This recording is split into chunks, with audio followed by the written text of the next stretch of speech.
Bugun siz azizlar bilan shonli tariximiz ustunlari va yangi O'zbekiston poydevori chambarchas bog'langan mo'tabar diyorda qadimiy Xorazmda diydor ko'rishib turganimdan benihoya xursandman.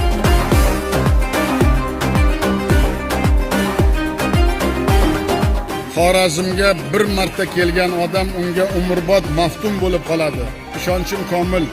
Arda Xiva Xorazmdagi turizm rivojida yangi sahifa ochadi. Viloyatning ikkinchi tashrif qog'oziga aylanadi.